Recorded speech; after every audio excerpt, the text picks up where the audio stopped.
Hi, everybody. Today we're talking about growth mindset. And I'm excited to share this with you because it is life changing. And it's something that I honestly, couldn't believe I had neglected for so long in my career and ministry. And so I'm excited to share it with you today. We're going to talk about two different mindsets and compare them. And then I'm going to share with you how to develop a growth mindset, which is going to be the better of the two. So we're going to talk about that today. Let me start off by sharing with you an illustration about a study that was done in Detroit. And they took biological twins. So these are two people that are identical, and they grew up in the same house, same mom, same dad or situation, same neighborhood, same school. They basically were mirror images, just grew up in the same place. And as they grew up, the study continued to follow them, and one of the twins would end up in like jail or a terrible situation, and the other twin would end up being very successful, maybe a CEO or an Olympic champion. And the researchers would go in and ask these two twins. They would ask the one that was in such a difficult situation. They would say, why? What happened that you're in this tough spot? And they would ask the CEO, why? How did you achieve this? What was it? And you are never going to believe that their answer was exactly the same. The man who was in jail would say, well, what do you expect? You see where I grew up, you see my mom and my dad and what I had to live with in my home. And you ask the CEO, and his answer would be, well, what do you expect? My mom and my dad and the way I was raised. What else could have happened to me but this success? It was their mindset that really propelled them to where they were. It was their perception of what was happening and how they handled it got them to where they were. And I believe for you today that if you take inventory right now of your mindset, it's going to help you to go to the next level in the years to come. And it's going to be really detrimental that you take time to understand the differences between these two mindsets that we're talking about today. So let me share with you about renewing our mind. This is what it's all about. Mindset changes everything. You have this form, and I want to go over it with you. It basically outlines the two different mindsets we're going to talk about today. The first is called the fixed mindset, and the second is called the growth mindset on the right side of the page in the green. And each of these mindsets has a kind of a line that goes down through these different blocks, and one is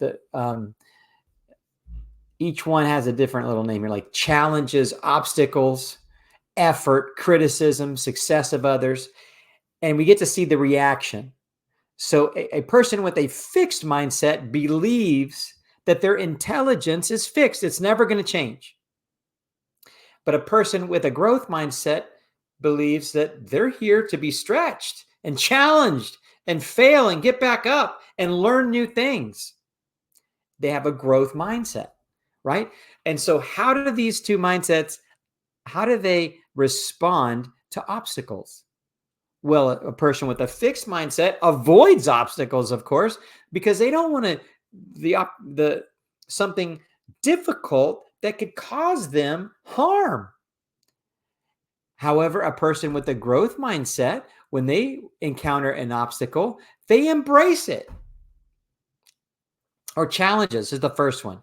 So the fixed mindset avoids the challenge, whereas the growth mindset embraces it. When it comes to obstacles, the person that has the fixed mindset, they just kind of give up as soon as they realize, oh, this is hard. This is making me really sweat here.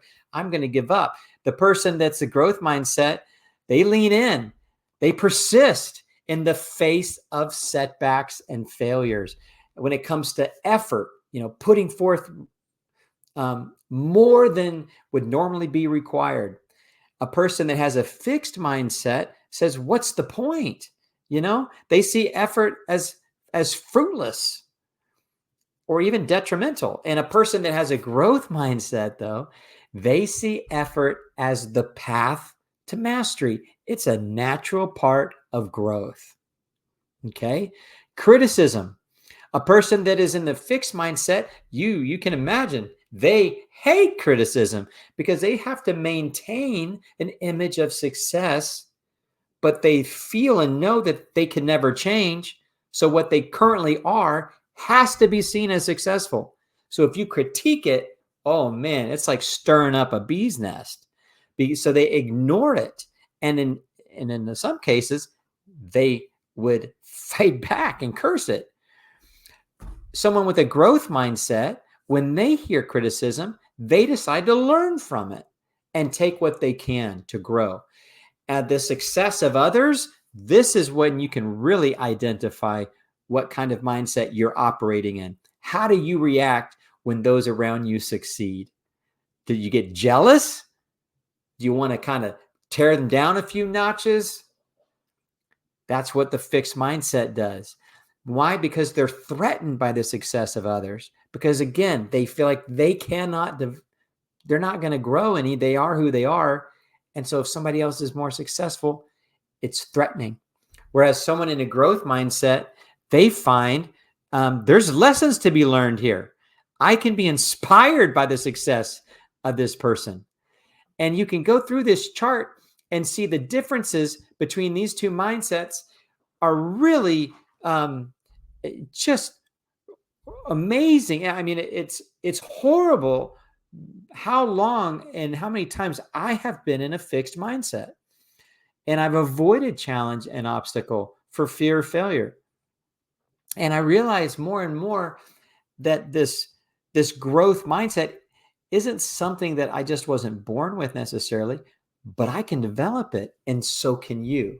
It's something that we can move into as we understand it is the pathway to success.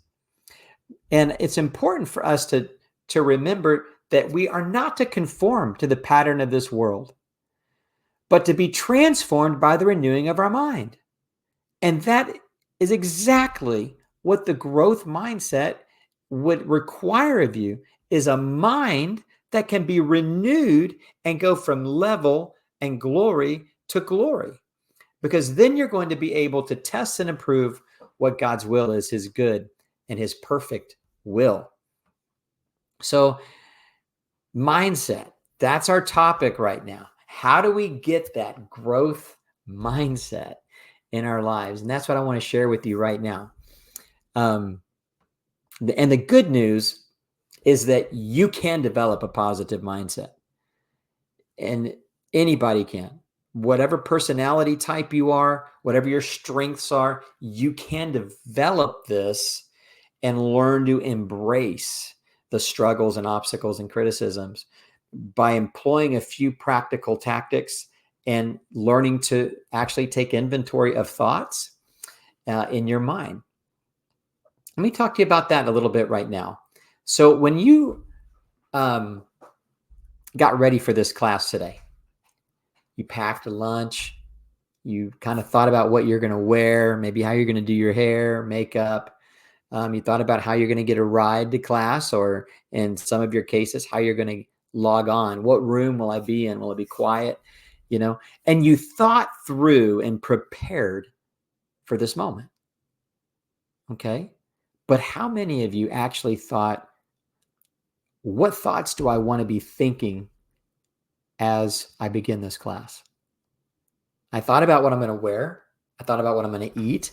I thought about what I'm going to take notes with, but I didn't think about what I want to think about as I get into this. And I know it sounds a little bit unusual, but why did we begin neglecting the soundtrack of our mind when we're about to embark on important things? I can't tell you how much this has changed my life by thinking about what I'm thinking about when it matters. And let me give you an example. When I go to a company and I'm going to present to them a package or something that I want them to buy, in the past, there's a maybe a fixed mindset or, some fear that was in there that what if they don't buy this? What if I completely botch it? I don't connect with them. I misrepresent my product. I just come off as, desperate, and they don't buy it. And I look really bad in front of my team or my employees, and my wife doesn't, I don't bring home that commission or get that sale. And those are the type of thoughts that kind of ruled within my mind sometimes. Not all the time, but those type of thoughts come on. And so why not, just like I would pack my computer bag or put on my clothes or get my car gassed up on the way to that meeting, why not also fill my mind with the ideas of a positive growth mindset? So why wouldn't I think of thoughts and actually write them down? This is what I'm going to think about. I'm a very good salesman. I connect with people really well. It's just a knack that I have. I just connect with them. And I really care. I really want to help other businesses grow. It's actually what I feel my calling is. And I'm quite good at it. And I've sold more this year than I have in the past 10. And just begin to fill my mind with those kind of thoughts. These guys are going to love this product. I wonder what hindrances they might have to buying it right now that I could help them with. And as I began to fill my mind with those kind of thoughts, everything changes. And you begin to look at obstacles or criticisms and those types of things as just opportunities to grow and develop. So as we move through this, I want to encourage you that your 2024 and the rest of your life, whenever you're watching, if you're watching this in 2030, I want you to know that your mindset is going to determine your year. And so we want to take the time right now to instill some of these principles that we're going to talk about. Okay. The first principle that I want you to learn is that struggle is good. And we're going to need to write this on sticky notes and put it on our mirrors. I'm going to need you to make this your screensaver, because let's just face it, this is completely the opposite of what we're taught and what we would want to believe. But struggle is important, right? We accept it in all other areas of life.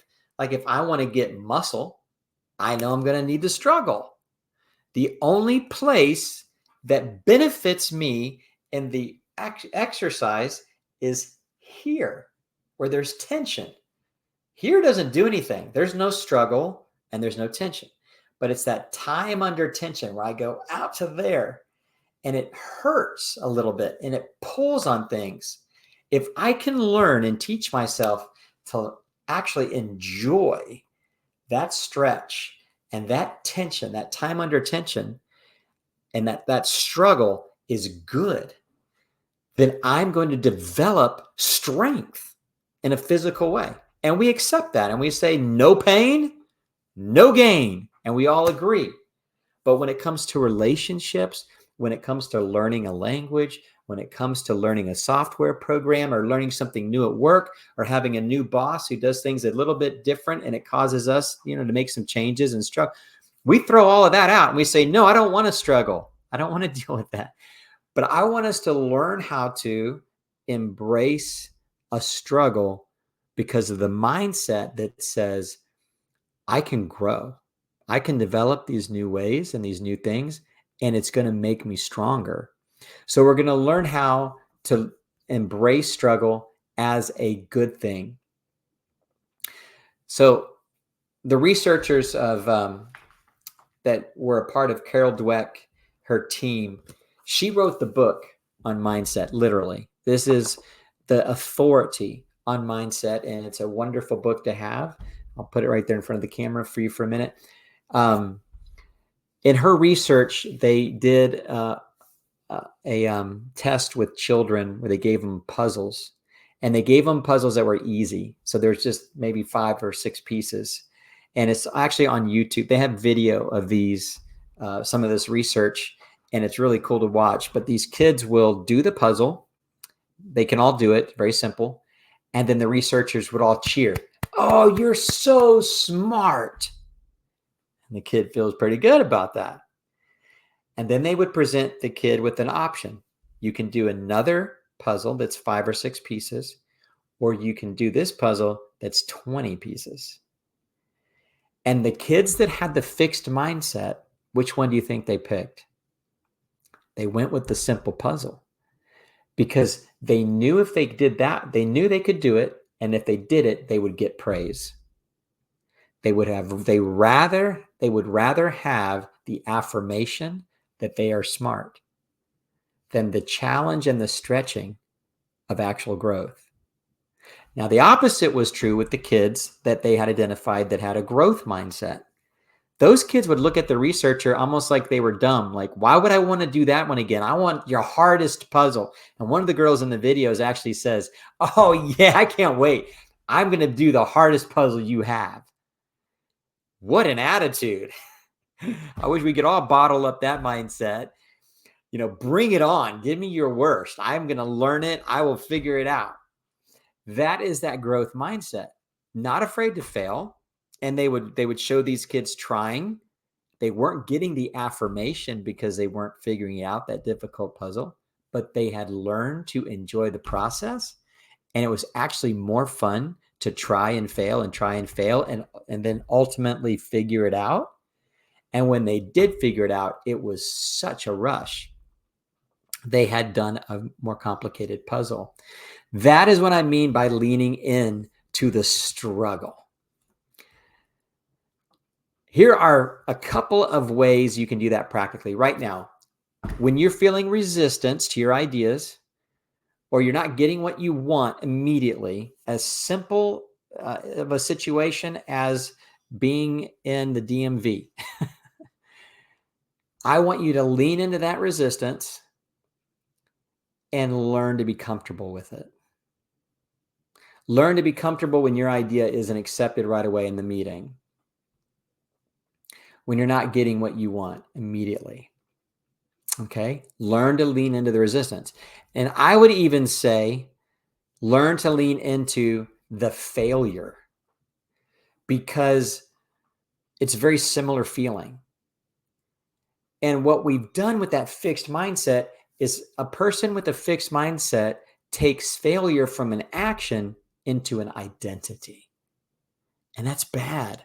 If you don't allow yourself to fail, you have essentially stopped yourself from any chance of growing. We know the only way we grow is through trial and error. There is no other way.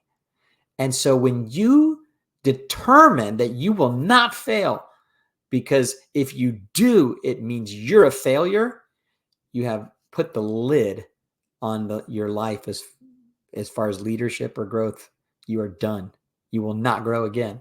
And so we want to be so careful with that. We want to allow failure to be something that we're fine with, we can lean into. Okay. Secondly, we want to learn to delight in the unknown.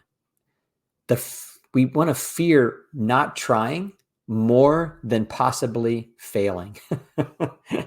We want to be able to do the things that we aren't exactly sure of the outcome. And then the third thing is to expect effort. We want to get comfortable, like I was showing you before, with pain. The pain that a lot of you are athletes, a lot of you have done different hobbies and things where, even if you play golf, you're going to get blisters on your hand. Like, there's a pain threshold for anything, right? And it's that getting comfortable in that tension where we learn to love it because we know the results that are coming. We learn to love the pain because we know the delayed gratification or the delayed outcomes that are coming are going to far outweigh any pain that we do now. Getting comfortable with that effort. Very good. So the next one, criticism is like medicine. I want us to learn, and I want you to learn to see criticism like medicine. Think about it like this.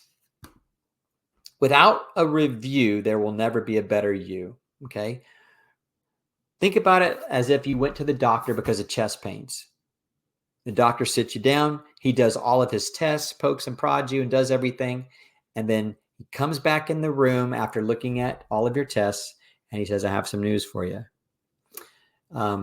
You've got some blockage here, and we're going to need to go in and put a stunt in. Now, would you say to that doctor, how dare you tell me that I have you don't know me. You going to criticize me like that and tell me I got a blockage? Who are you? Who are you? No, you would never do that. You would say to the doctor, thank you. Now I know what it is, and I know the process of getting it better. Imagine applying that to your work, to your essays, to your drama and theater and acting, to your golf game, to your parenting style. Imagine applying that. If you can receive criticism from somebody in such a healthy way that you're like, oh, thank you. That's great advice.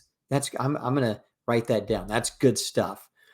You know the old adage, eat the chicken, spit out the bones. There's always a little meat on the bone.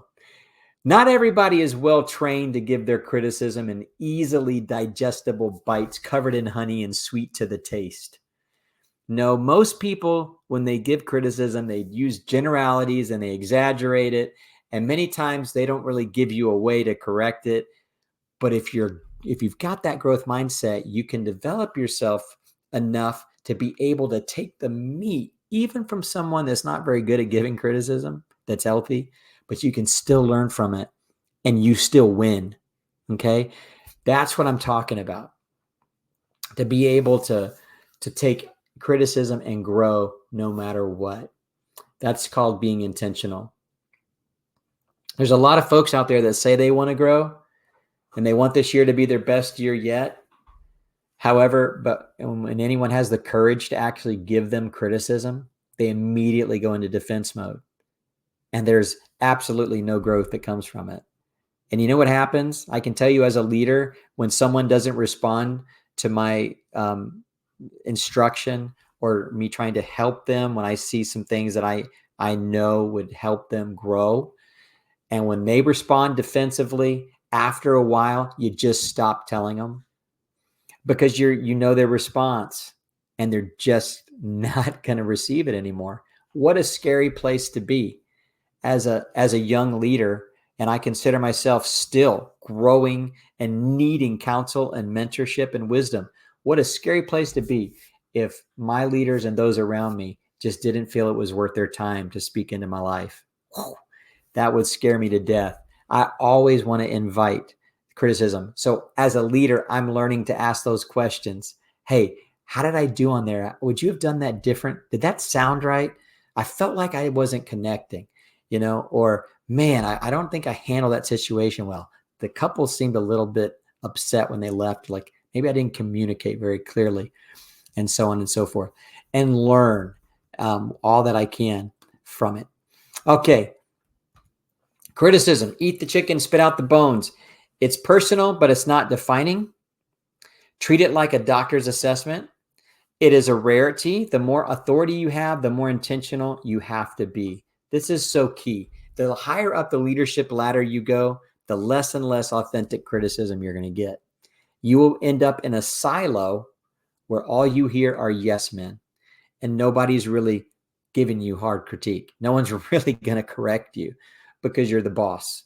And so you're in a very precarious place where you have to go find good correction and submit yourself willingly underneath trusted mentors and people that you would trust to speak truth to you.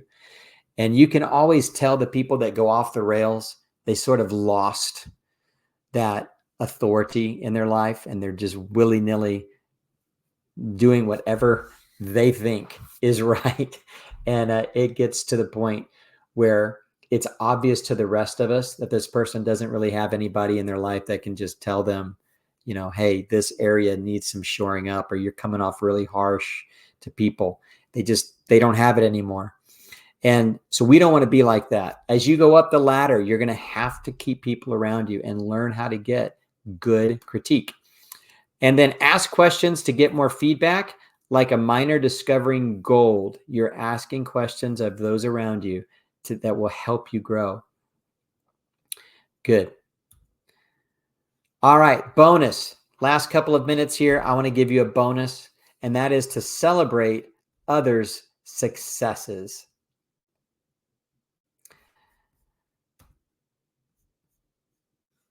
Let's skip that one. We'll come back. Celebrating other successes is a secret weapon in your personal growth. Instead of getting jealous, put on that growth mindset that says, wow, my friend just earned more money than anybody in our friend group. He's killing it. Man, I need to just take him out to dinner and say, tell me what you're doing, man. Or this pastor just is growing this church so well and things are going amazing. I need to take that guy out to dinner and say, man, how are you doing that? Find the people around you that are successful and praise them. Tell them you see it. Tell them they are doing great. Tell them what you see and let that encourage them. And then ask them, what made the difference? Teach me, show me what happened, how you did that. That requires a growth mindset principle. It's not on the worksheet, but it's very similar. We live life as students. You might be a leader, somebody that has a lot of experience. You might be a lot older than I am and a lot wiser than I am, but you still have to live life as a student.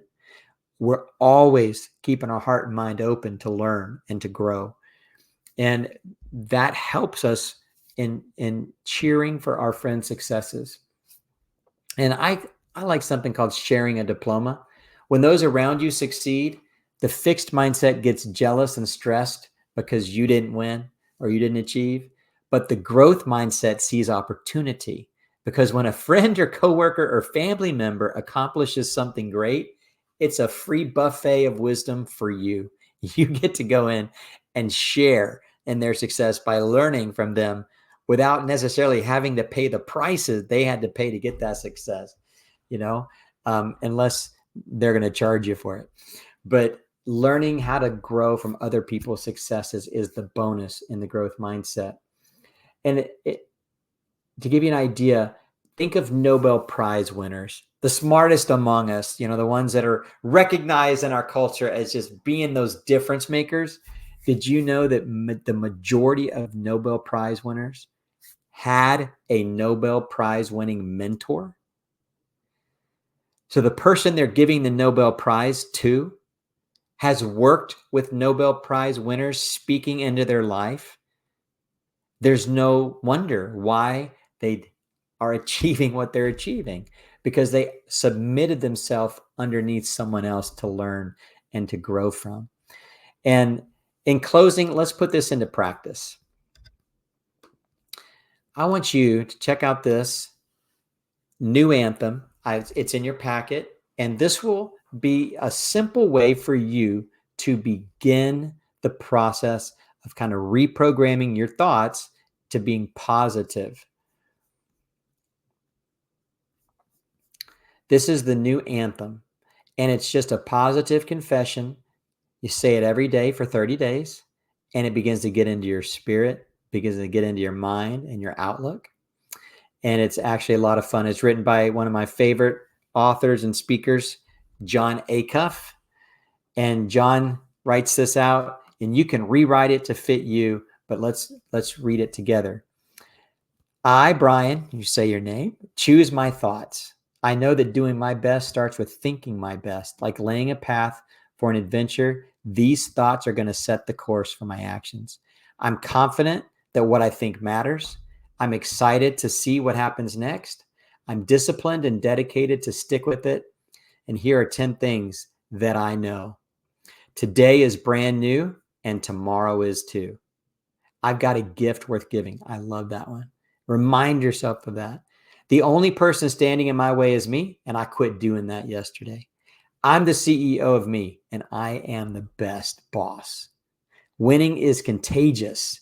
So when I help other people win, I win too. I want to dedicate my life to helping others win. Feeling uncomfortable is just a sign that my old comfort zone is having a hard time keeping up with me. Momentum is messy. Expect the mess. Everything is always working out for me. That's another really good one to put into your mind. Everything just works out for me. I am my biggest fan. And number 10, the best response to obstacles is to do it anyway. And then in the morning, when I say it on my treadmill, I say, I have pulled the slingshot back. I'm not leaving this room. I'm launching from it, ready for a day of untold opportunities. I've packed honesty, generosity, laughter, bravery for the road ahead. Watch out, world. It's time to step up, step out, and step in. Isn't that good? That is what I want for you today, a growth mindset that's going to help take you to the next level. Bless you and have a wonderful day.